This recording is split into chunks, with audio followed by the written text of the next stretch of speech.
restez toujours actif sur l'Afrique? Très. Mais je préside.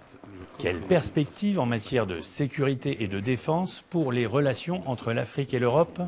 Pour faire le point depuis Bruxelles, Africa Europa a réuni dans cette édition de fins connaisseurs du dossier.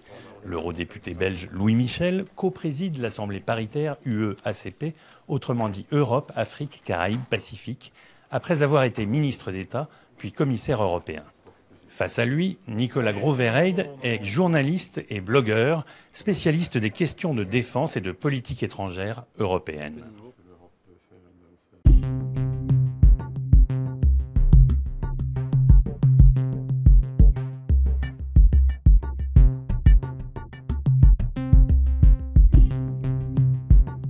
Bonjour Louis Michel. Bonjour Monsieur Hulot.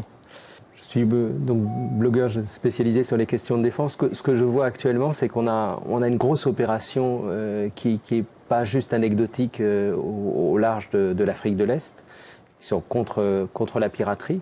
C'est une opération qui moi, m'a intéressé tout de suite parce que c'est une opération qui est d'un genre nouveau au niveau européen, puisque les Européens s'engagent à faire la police en mer au large de l'Afrique. Et pas seulement de la police en mer pour arrêter les pirates, mais ensuite c'est tout le suivi de la chaîne judiciaire et ensuite la restabilisation, on pourrait dire, de la Somalie, avec d'un côté la formation des soldats somaliens en Ouganda. Donc c'est quand même étonnant de voir l'Europe aller former des soldats, pas juste pour leur apprendre à bien fonctionner de façon hiérarchique, mais carrément les entraîner au combat.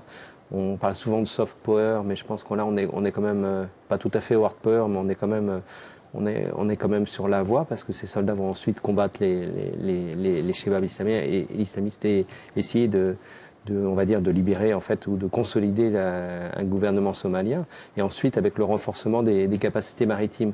Je sais que Michel, vous êtes intéressé sur l'Afrique. Comment vous voyez un peu Est-ce que vous voyez que ce genre de mission peut se développer, en sachant que l'Europe va implanter prochainement une autre mission au Niger, beaucoup plus petite, beaucoup plus limitée, pour aider en fait les forces de sécurité nigérianes?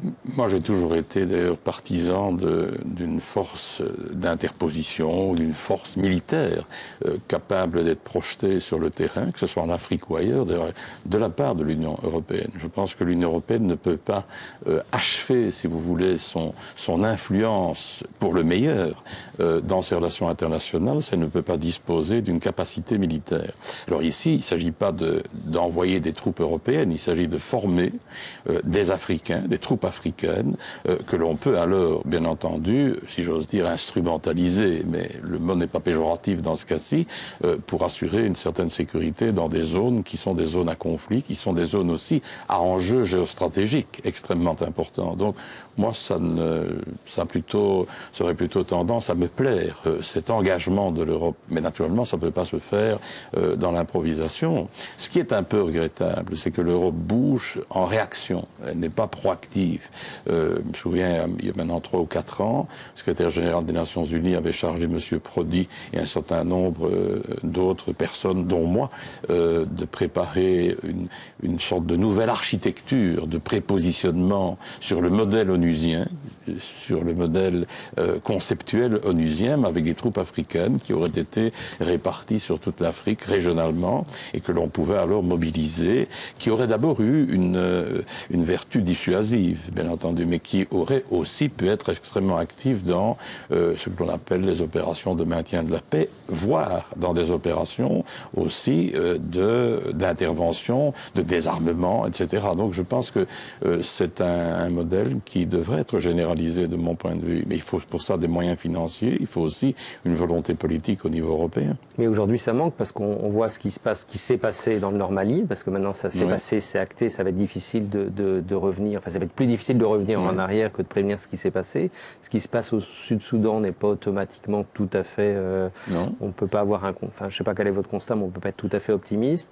Ce qui se passe dans l'est du Congo, qui a toujours été agité, c'est une région que vous connaissez bien. Oui, je pense, reprend maintenant. Ça reprend maintenant, et on a l'impression qu'il y a toujours un problème, malgré là une force importante des Nations Unies. On a plusieurs régions de crise en Afrique, et je dirais que ce constat que vous avez posé, il a été posé déjà, on va dire, peut-être à plusieurs reprises. peut-être pas de façon aussi précise que vous l'avez fait, mais il a été posé. Et l'Europe est toujours, je dirais, en train de réfléchir éventuellement à pouvoir agir après la crise, et encore parfois elle réagit très lentement ou elle réagit pas du tout, parce que sur la Libye, la réaction, je dirais, européenne en tant qu'Union européenne, force politique, a totalement été inconsistante, enfin de mon point de vue. Et, elle a été présente, on va dire, sur les aspects habituels, on va dire l'aide humanitaire. Elle était présente sur le déclamatoire politique. Je dirais que sur l'action de force, ça a été laissé classiquement à quelques États membres et à l'OTAN. Donc on n'est pas, donc on est dans une situation qui s'était passée il y a déjà 10, 20 ans. Il n'y avait quasiment pas besoin de conceptualiser une force européenne et d'avoir un haut représentant chargé de la politique de sécurité pour avoir rien, quoi. Oui, je suis peut-être un peu plus nuancé sur la Libye. Je pense que sur la Libye, on a tardé. On est intervenu tardivement, mais on est quand même intervenu, même si ce n'est pas toute l'Europe qui l'a fait. Il y a quand même un certain nombre de pays, et je dois dire que le président français de l'époque avait pris ses responsabilités, a bien perçu qu'il y avait là une volonté politique à exprimer d'emblée, et je pense quand même que l'intervention militaire de certaines forces européennes ont fait la différence. Moi, je suis favorable à une intervention militaire sur la Syrie. Mais on ne peut envisager ça, et on ne pourra l'envisager sérieusement de manière proactive en tout cas, que le jour où on aura une véritable architecture d'intervention militaire européenne. En renforçant par exemple, on pourrait très bien imaginer renforcer, comme M. Verhofstadt l'avait proposé, renforcer le pilier européen de l'OTAN, mais avec un commandement séparé possible, avec une chaîne de commandement à part et avec une autonomie décisionnelle européenne. Tout ça n'existe pas aujourd'hui. Vous savez, pourquoi voudriez-vous que ça aille mieux sur le plan militaire ou de sécurité au niveau de l'Europe si l'on assiste à, il faut quand même le dire, ces espèces de replis souverainistes un peu idiots, par exemple pour lutter contre la crise financière ou économique. On a les mêmes effets, les mêmes causes ont les mêmes effets, et tout ça, ça n'a qu'un concept. C'est un manque d'intégration européenne, un manque d'unicité européenne. Et donc on sera tout le temps dans la réaction ou dans la réactivité et pas dans la proactivité. Le problème est là. Et ça, malheureusement, on doit vivre avec pour le moment. La réactivité sous la contrainte, en général. Oui, dans l'urgence, et souvent trop tard. Mais justement, si vous parlez de la crise économique et financière, aujourd'hui, elle va avoir des conséquences importantes en matière de sécurité et de politique étrangère. On voit que, oui. et on est rentré, je dirais, dans un mécanisme quand même de diminution du budget qui va s'étaler sur plusieurs années. On n'a pas juste 2 années mauvaises à passer. On est parti sur un cycle peut-être de 5 ou 10 ans. Oui, mais ça diminution des budgets de défense, diminution il y a plusieurs pays qui ferment leurs ambassades, et donc on va être de gré ou de force, il va rester... Diminution des budgets de défense, et puisque vous parlez de l'Afrique, diminution aussi des budgets d'aide publique au développement. L'un est lié à l'autre, du reste. C'est vrai, mais là aussi, on est évidemment dans des choix à opérer. Si vous additionnez les budgets de défense des 27 pays, vous arrivez à un montant qui n'est pas loin de rivaliser avec le budget de la défense américaine. Au moment de la guerre en Irak, moi j'ai un chiffre en tête, à cette époque-là, on était à 15 pays européens. Ça représentait, les budgets cumulés des 15 pays, ça représentait à peu près 190 milliards de dollars. Les Américains étaient à 274 milliards de dollars. Mais vous savez, avec 200 milliards de dollars, vous savez monter une défense européenne sans que ça en coûte un euro de plus que ce que ça coûte aujourd'hui. Simplement que l'opérationnalité serait évidemment multipliée par 5 ou par 6 ou par 7. Et les budgets, les hommes sont totalement dispersés. Sur le papier, les effectifs, l'addition des effectifs bien entendu. Et c'est la raison pour laquelle ce qui devient urgent, si l'on veut rencontrer, je vais dire, des espoirs de politique proactive en matière de sécurité, il devient urgent évidemment d'unifier tout ça et d'intégrer tout ça en une défense européenne, une capacité militaire européenne. Je serais même prêt, moi, parce que je vois bien où ça coince, je serais même prêt en tant qu'Européen convaincu à admettre qu'en matière de défense européenne, certains pays, je pense notamment aux plus grands, qui ont des traditions militaires, qui ont encore une capacité, qui ont des bases à l'étranger, etc., je serais même prêt à leur accorder une sorte de droit de veto une sorte de droit d'autorité spécifique. Je pense que ça aurait une logique. Bon, mais si on ne s'attaque pas à ce genre de problème, on va chaque fois, si j'ose dire, être une ou deux guerres en retard. C'est un sujet qui doit devenir vraiment extrêmement urgent. Parce que si vous prenez, vous avez parlé de l'Afrique tantôt, on constate qu'il y a un arc géostratégique fondamentaliste qui en plus s'appuie sur le narcotrafic, s'appuie sur le trafic des armes, c'est un mélange dans le fond sur l'ethnicité, sur l'instrumentalisation de la pauvreté. Il faut bien dire que c'est un boulevard qu'on laisse ouvert à ce qui est tout de même un danger, d'abord pour l'Afrique, qui est le danger fondamentaliste, mais un danger aussi évidemment pour l'Europe et pour le reste du monde. Et là, sur ce danger-là, est-ce que l'Europe fait preuve, on va dire, de prévisibilité? Parce qu'en fait, c'est ça qu'il faut avoir. Pas plus sur ce danger-là. Si elle avait fait preuve de prévisibilité, elle aurait vu venir le coup au Mali. On le voyait venir, le coup au Mali. On le voyait venir. Ça n'est pas quelque chose qu'on a découvert un matin. C'est quelque chose dont on parle. Les gens informés, les gens qui suivent ce qui se passe en Afrique, notamment, comme moi, tout le monde sait bien que je suis très engagé sur ce continent parce que je considère que c'est un continent voisin de l'Europe, que notre destin est intimement lié, que c'est un continent où on parle 4 langues européennes, où il y a, bon, en bien ou en mal, mais nous avons une histoire commune quand même. Tout n'a pas été totalement négatif. La présence des Européens en Afrique n'a pas été totalement négative. Je suis évidemment très critique à l'égard du colonialisme, mais enfin, il y a quand même des choses qui se sont faites. Et en tout cas, depuis 50 à 60 ans maintenant, il est évident que l'Europe a apporté quand même beaucoup de moyens financiers, parfois dans le désordre, parfois pour acheter sa mauvaise conscience, parfois, disons, en entretenant une certaine forme de néocolonialisme versus paternalisme un peu vulgaire. Nous sommes d'accord sur tout ça, mais il est clair qu'il est inscrit dans les astres que l'avenir de l'Europe et de l'Afrique, il va aller de pair.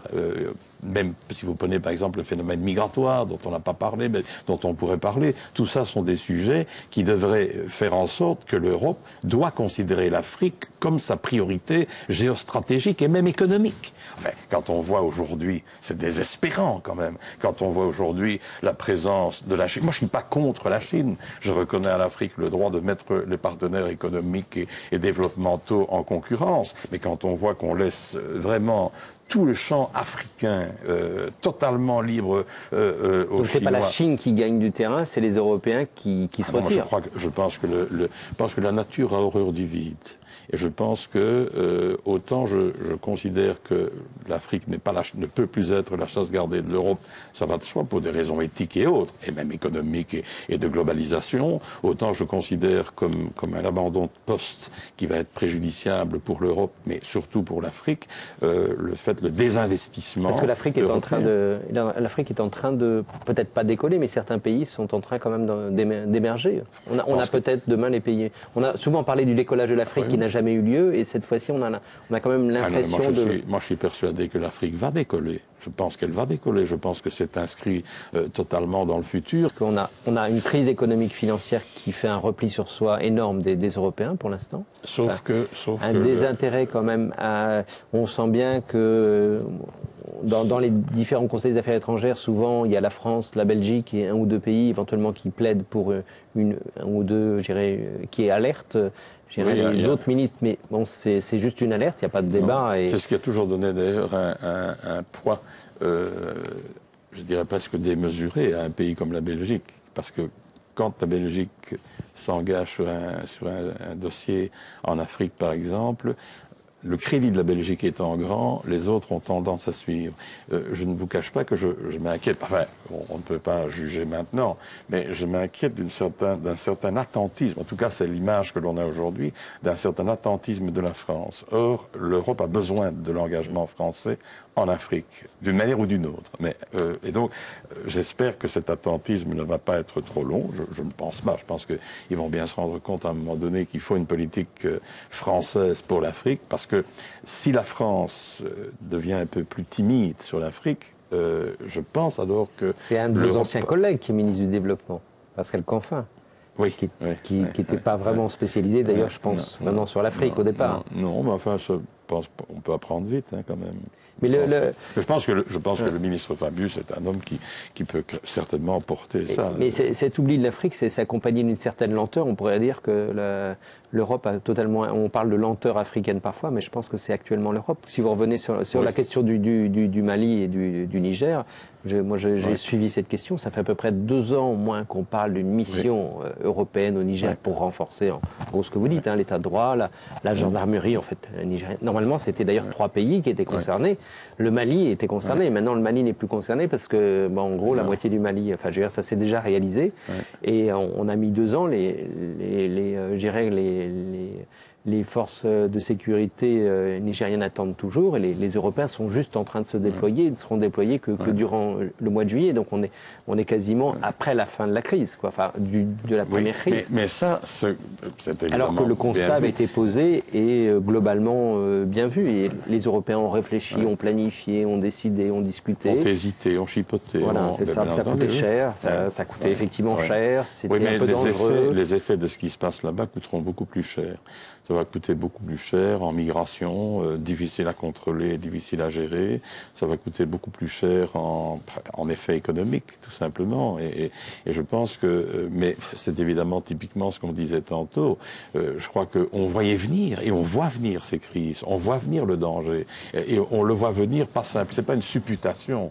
Je veux dire qu'il y a des règles fondamentales qui sont éternelles. On voyait bien ce qui se passait en Moyen. On voyait bien un gouvernement affaibli. On voit bien une capacité militaire. Et là, il y a un manque de réaction politique, puisque c'est ce qui était visible était aussi visible par ceux qui suivaient le dossier. Mais aussi parce que, on revient toujours au même point de départ, aussi parce que l'aide européenne est très souvent mal utilisé. Et parce que, et je vous ai dit tantôt, les Européens, nous n'avons pas aidé nos amis africains à se construire des États. Vous savez, c'est quoi un État? Un État, c'est ce qui garantit un minimum de cohésion sociale.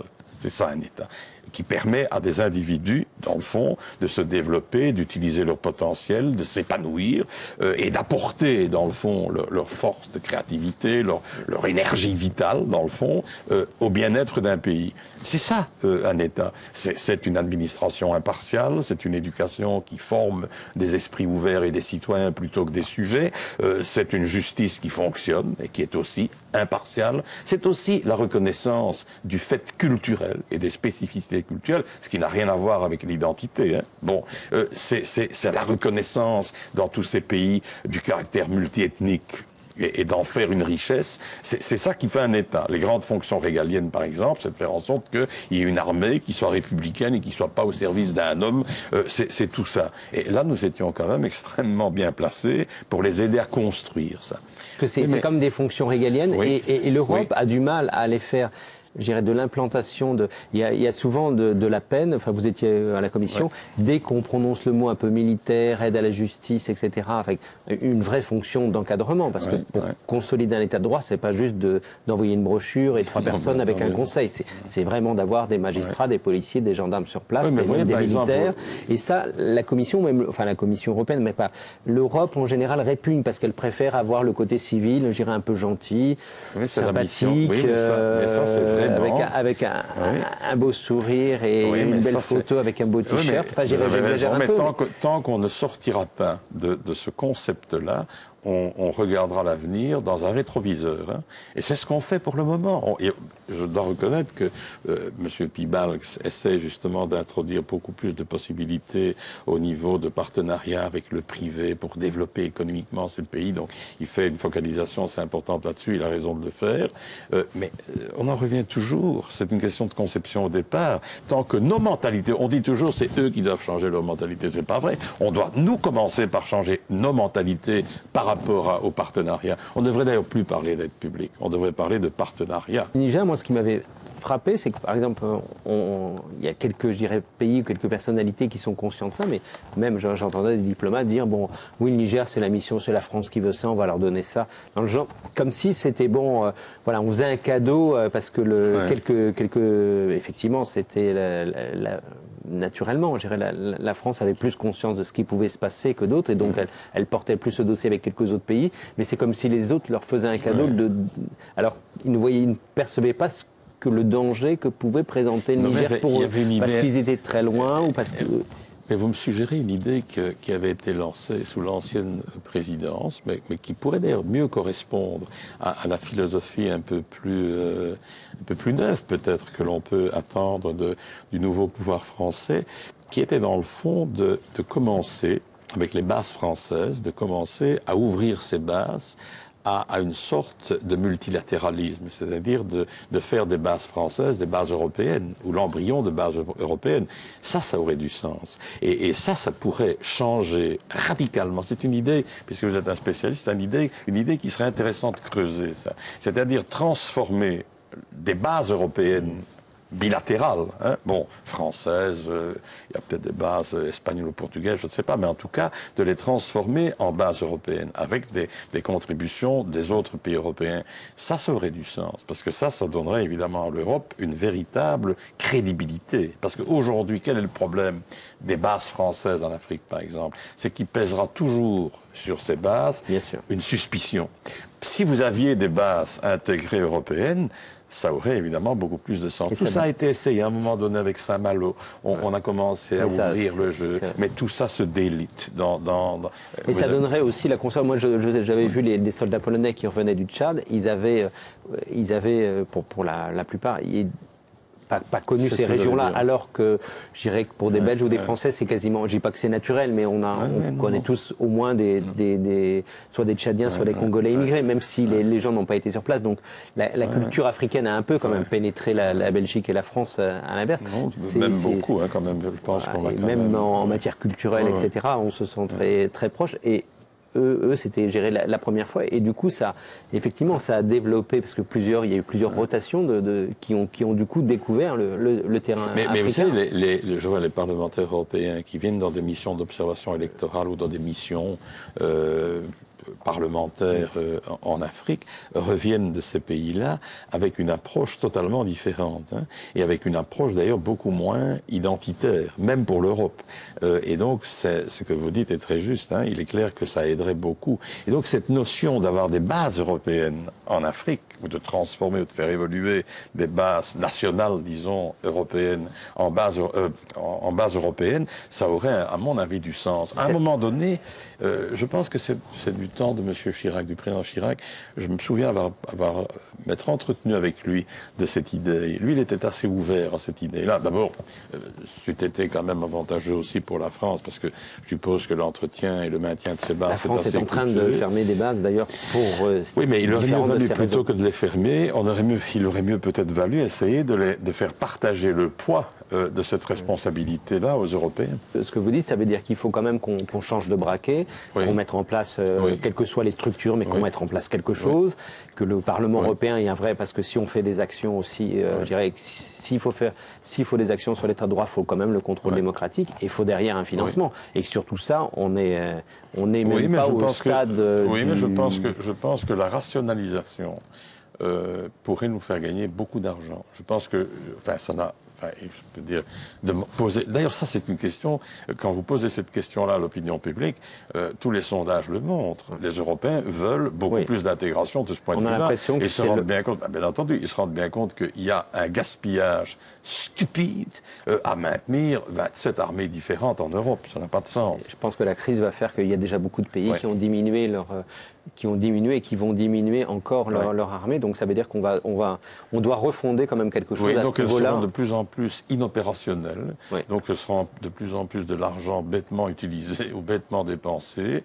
Qui ne pourront même plus être déployés, parce que l'armée grecque aujourd'hui, par exemple, est en train d'être inactive. J'essaye de lancer, il y a déjà longtemps que je lance ça. Je pense que pour gérer une telle défense ou une telle armée européenne, je pense qu'on doit admettre peut-être un statut particulier à certains pays. Je le crois. Ou à certains partenaires qui apportent quand même une tradition, une prise de risque plus grande, etc.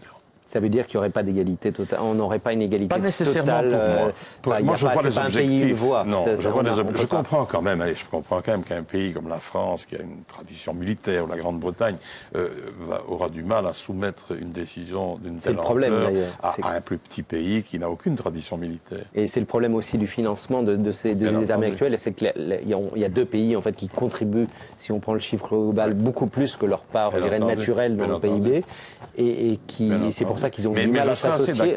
Oui, mais moi je serais assez d'accord quand même que les plus petits pays, même s'ils avaient moins de pouvoir décisionnel, je serais quand même d'accord que les petits pays contribuent pour une part juste. Je veux dire qu'il ne s'agit pas, parce qu'on a un peu moins de pouvoir décisionnel, de payer moins ou de contribuer moins. Ça veut dire qu'en fin de compte, au niveau des Européens, on a quand même un chantier nouveau qui s'ouvre. Et ce qui est intéressant, moi ce que je trouve intéressant, c'est qu'il y a un peu quand même une note, on a une impression un peu négativiste et, enfin je dirais, très pessimiste actuellement avec la crise, et l'Afrique quasiment nous apporte une espèce de lueur d'espoir, parce que l'Europe a un rôle, mais elle doit repenser tout son rôle en Afrique, j'ai l'impression. Oui, elle doit repenser tout son rôle, et elle doit sortir en fait de ces espèces de nébuleuses, de mauvaise conscience du passé, de toutes ces petites scories idéologiques qui sont totalement dépassées. Ce dont l'Afrique a besoin, c'est d'un partenaire européen qui le traite en adulte, qu'il le traite aussi en partenaire qui peut lui apporter à l'Europe du progrès